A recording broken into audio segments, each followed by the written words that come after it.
मित्रों, मैं सौरभ शर्मा और आप देख रहे हैं आरजे न्यूज। आरजे न्यूज में आपका स्वागत है। उत्तर प्रदेश के जिला बरेली में डॉक्टर परविंदर महेश्वरी से की एक खास मुलाकात। ब्यूरो हर्षानी की एक रिपोर्ट। पूरे देश में इस वक्त कोरोना महामारी फैली हुई है और सबसे इम्पोर्टेंट इसमें रोल जो रहा है वो नागरिकों का रोल रहता है। सरकारें बहुत सारे उपाय कर सकती हैं, डॉक्टर्स बहुत सारे लोगों का इलाज कर सकते हैं, नए अस्पताल नई मशीनें बनाई जा सकती हैं, लेकिन महामारी को जो फैलने से, संक्रमण को या इन्फेक्शन को जो फैलने से रोका जा सकता है वो सिर्फ जनता या नागरिकों की जिम्मेदारी है। सरकार आपके लिए बहुत सारे मैनेजमेंट्स कर सकती है, बैरिकेडिंग कर सकती है, हॉटस्पॉट्स बना सकती है, खाने पीने की व्यवस्थाएं बना सकती है। वहाँ पर डॉक्टर जो लोग अस्पताल पहुँचेंगे उनके इलाज कर सकते हैं, लेकिन बीमार ना पड़े ये जिम्मेदारी नागरिकों की होती है। तो जहाँ तक कि भारत का सवाल है, पूरी दुनिया में देखा जाए तो भारत की स्थिति अन्य देशों की अपेक्षा बहुत अच्छी है। इस वक्त सितंबर में आते आते कोरोना का जो रिकवरी रेट है वो करीब करीब 80% 85% हो रहा है, जो कहीं भी दुनिया में नहीं है। सिमिलरली उससे होने वाली जो मृत्यु दर है वो भारत में सिर्फ 1 to 1.5% रह गई है। इससे ज़्यादा अधिक मृत्यु हमारे यहाँ रोड एक्सीडेंट्स में, हार्ट अटैक्स में या कैंसर से प्रतिवर्ष हो जाती है।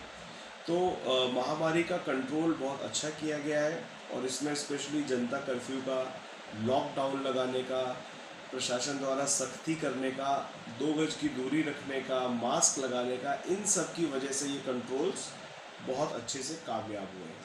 तो सरकार की तरफ से और अस्पतालों की तरफ से देखा जाए तो उसका जो रूप है, उसका कंट्रोल वो बहुत बढ़िया है।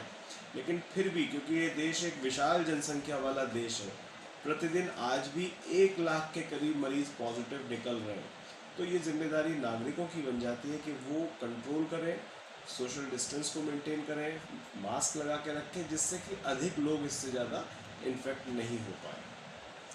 सर, प्रतिदिन बरेली में जो 100 से ऊपर आंकड़ा आ रहा है कोरोना संक्रमित का, उसके विषय में आप क्या कहना चाहेंगे? क्या उसमें लोग अभी भी सतर्क नहीं हैं या अभी भी सतर्कता बरतनी चाहिए? लोगों की वजह से ही, उनकी उनकी नेग्लिजेंस की वजह से ही इतना हो रहा है। मैंने जैसे कहा कि अगर हम पूरी दुनिया के देशों को देखते हैं तो उन देशों में 205 देशों में से भारत में ये संक्रमण बहुत अच्छी स्थिति में, कंट्रोल बहुत अच्छी स्थिति में।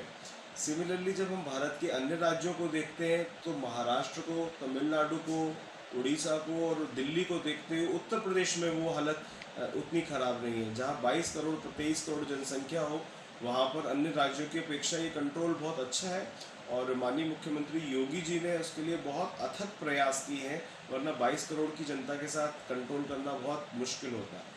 उसी तरह से भगवान शिव की, महादेव की कृपा है इस नाथ नगरी पर कि जब हम उत्तर प्रदेश के अन्य शहरों को, आप आगरा को देखेंगे, मेरठ को देखेंगे, आप कानपुर को देखेंगे, जहाँ के बहुत ज़्यादा केसेस हैं, लेकिन उस हिसाब से बरेली में केसेस बहुत कम हैं। तो अन्य शहरों में जहाँ 250 और 400 और 300 लोग रोज़ पॉजिटिव निकल रहे हैं, यहाँ पर ये आंकड़ा करीब 100-125 लोगों का प्रतिदिन का है और ये आंकड़ा पूरे देश की अपेक्षा तो बहुत कम है। तो इस हिसाब से बरेली का कंट्रोल, बरेली का जो कोरोना का मैनेजमेंट है वो बहुत अच्छा हुआ है। सर, बरेली में प्रतिदिन कहीं ना कहीं जगह कैंप्स लग रहे हैं, लेकिन कुछ जगह पे अभी भी कैंप्स नहीं लग रहे हैं। उसके लिए क्या प्रयास किया जा रहा है? लोगों को एक बारी टेस्टिंग करवानी चाहिए या नहीं? नहीं, इस टेस्टिंग इज़ मोस्ट इम्पॉर्टेंट। सभी लोगों को टेस्टिंग करानी चाहिए। सरकार ने ये जो इतनी सारी सुविधाएं दी हैं, एक टेस्ट कराने में करीब करीब समझिए 2,000 रुपये का खर्चा आ जाता है। सरकार वो निःशुल्क करा रही है और इस वक्त हमारे उत्तर प्रदेश में तो ये आंकड़ा है कि करीब 1 लाख लोगों की टेस्टिंग प्रतिदिन हो। इस लक्ष्य को लेकर उत्तर प्रदेश प्रशासन काम कर रहा है। तो जब सरकार इतना बड़ा काम कर रही है तो लोगों को तो आगे आना ही चाहिए और अपने टेस्ट कराने चाहिए। मैंने बताया कि इस देश की सबसे बड़ी प्रॉब्लम है वो जनसंख्या है, तो ऐसा संभव ही नहीं है कि इतनी सारी जगह रोज़ कैंप्स लग पाएँ। तो प्रशासन कहीं चिन्हित स्थान करता है। आज अग्रसेन पार्क में लगा हुआ है, पीछे हमारे रामपुर गार्डन एरिया में कैंप लगा हुआ है। तो उस एरिया के सभी लोगों को ये जानकारी रखनी चाहिए कि भाई कैंप कब कहाँ लगने हैं। ये चीज़ें सीएम ऑफिस से डिस्प्ले हो जाती हैं 1 दिन पहले और सभी लोगों को अपना टेस्ट बिल्कुल करा लेना चाहिए, जिससे पता चले कि वो इन्फेक्टेड है कि नहीं और आगे इन्फेक्शन फैलने से इसको रोका जा सके। सर जैसे कि कैंप्स लग रहे हैं, आपने बातचीत में भी आपने बताया, लेकिन कुछ जनता ये है वो उनका ये मानना है कि अगर हम टेस्ट कराएंगे तो हमारी रिपोर्ट पॉजिटिव आएगी, उनके लिए आप क्या कहना चाहेंगे? जो पॉजिटिव होंगे तभी तो पॉजिटिव आएगी। जैसे बुखार होगा और उसका बुखार टेस्ट किया जाएगा तो उसका अगर बुखार होगा तो बताया जाएगा। किसी को डायबिटीज़ है तो उसका टेस्ट करेंगे तो उसे डायबिटीज़ होगी तो बताया ही जाएगा। जैसे डायबिटीज़ नहीं होगी उसे कैसे बता देंगे?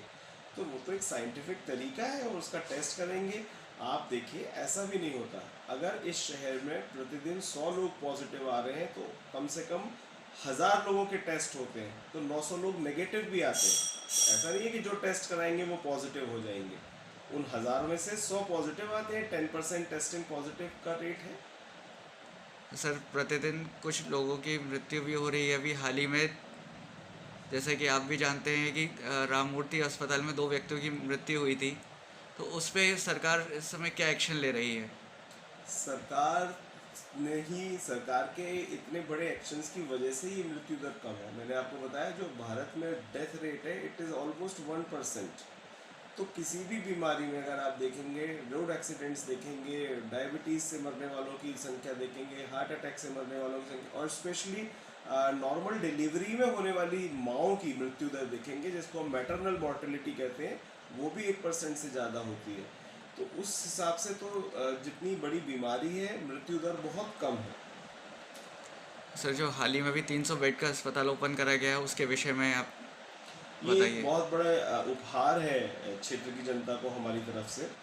आप समझिए पूरे देश में कोरोना मैनेजमेंट के लिए कहीं भी हॉस्पिटल्स नहीं थे, टेम्परेरी हॉस्पिटल्स बनाए गए, रेल कोच को अस्पतालों में कन्वर्ट किया गया, स्टेडियम्स को कन्वर्ट किया गया। उस हिसाब से बरेली की जनता के लिए एक इतना अति विशिष्ट सुविधाओं वाला, गहन चिकित्सा वाला, एक इंटेंसिव केयर वाला हॉस्पिटल बीच शहर में सुविधाएं अपनी देगा, तो इस क्षेत्र के लिए एक बहुत बड़ा उपहार है माननीय मुख्यमंत्री जी की तरफ से। जल्द ही इसका शुभारंभ होगा और आशा यही की जा सकती है कि शायद इसका ऑनलाइन इनॉग्रेशन योगी जी करेंगे। और ये बहुत अच्छी सुविधाएं निःशुल्क रूप से, जैसे कि पीजीआई लखनऊ के अस्पताल हैं, जो सरकारी सुविधाएं वहाँ हाई एंड स्पेशलिटी सर्विसेज मिल पाती हैं, वो सर्विसेज बरेली की जनता को यहाँ पर निःशुल्क मिल पाएंगी। धन्यवाद। हम सपनों को साकार करते हैं, देते हैं पंख, आपके हौसलों को दिखाते हैं राह, उज्जवल भविष्य की हम रखते हैं अरमानों की नींव शिक्षा की, ख्वाबों को हकीकत बनाने की, राष्ट्रीय चरित्र निर्माण की एकमात्र राह स्वामी विवेकानंद सुभारती विश्वविद्यालय, जहां शिक्षा एक जुनून है, एजुकेशन इज अ पैशन।